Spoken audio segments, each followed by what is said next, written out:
welcome to CTV News. I'm Catherine Field. And I'm Nathan Baker. The release of Jay Asher's 13 Reasons Why on Netflix has fans raving. Here's Jenna Kate Baker with the story. 13 Reasons Why, Netflix's newest television series based off of a book of the same name, has become a massive hit among audiences as people learn the story of Hannah Baker, a teenager who commits suicide.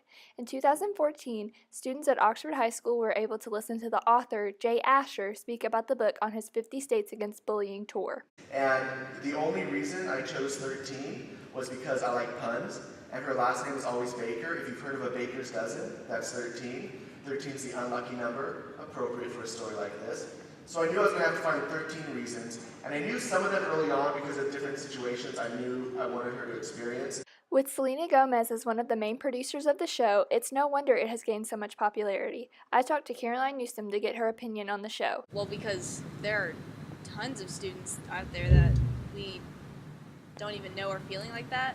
You know, all the characters in the show had no idea that she was even feeling these, suicidal feelings, and I think that there could be people in this school, like in our grade, some of our friends even, who are feeling the exact same way she did, and that's a really big deal.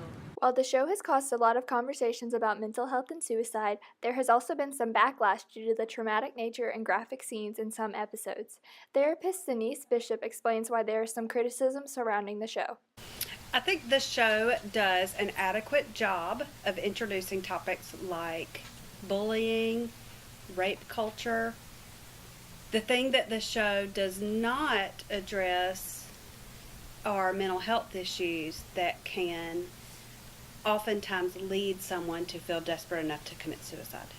I think that a lot of the times there are shows that do overemphasize certain things, and in this case I feel like it sort of is doing that when it comes to like suicide and stuff, which suicide is a huge deal, but I think that certain parts of the show aren't a very good representation of suicide in high school. I think that it could call a lot of attention to the fact that bullying does cause these kinds of thoughts, and I think I've definitely realized more, because bullying is like a huge thing that we sometimes choose to ignore because we all do it and we're all guilty of it and it's awful. But I think that this show really shows the way that students can fix this. This has been Jana Baker reporting for CTV News. Easter holiday and a 4-day weekend are right around the corner. We go to Mary Catherine Bishop for an Easter edition of Charger in the Hall.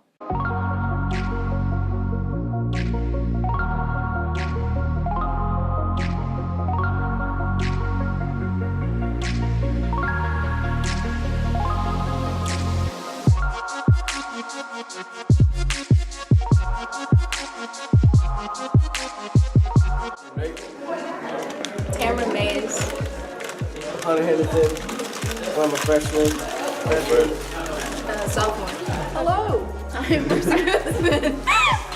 And I'm in 5th grade. I am John Knoll.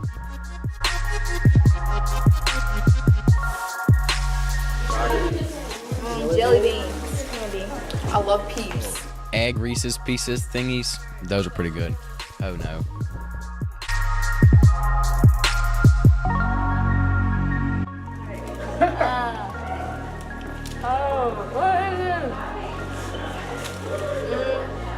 What am I supposed to say? What do you think it is? A Peep. It tastes like marshmallow. I like a peep. I don't trust you. Open your mouth.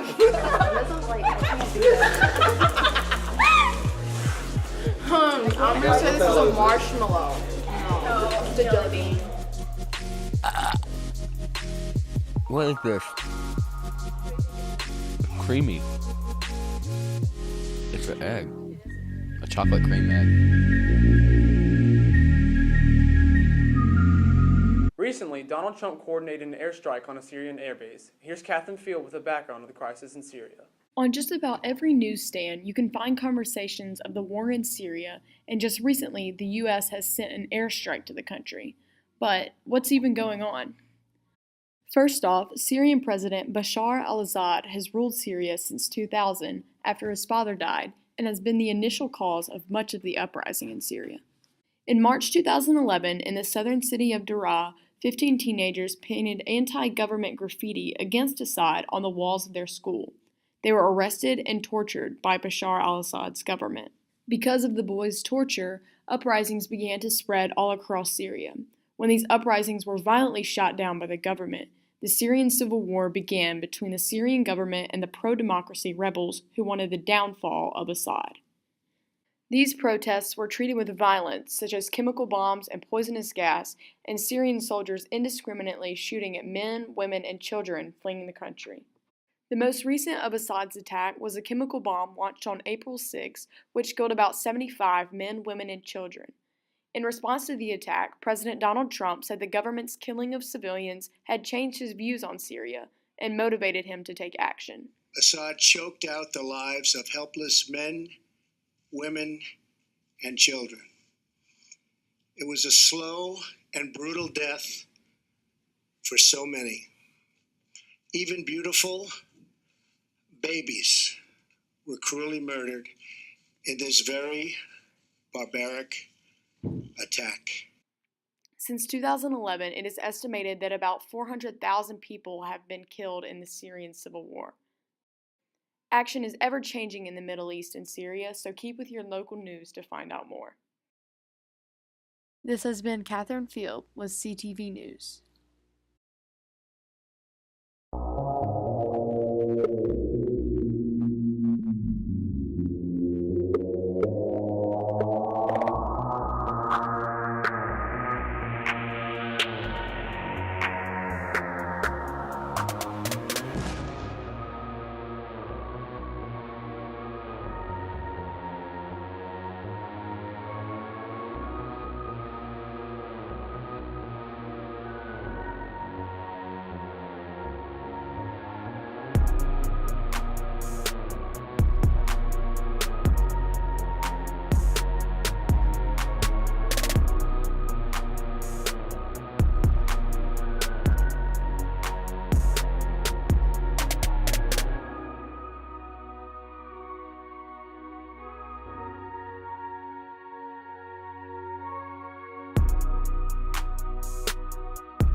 That's all for this week's episode of CTV News. From Oxford High School, I'm Catherine Field. And I'm Nathan Baker. On behalf of the staff, have a great week, and we'll see you next time.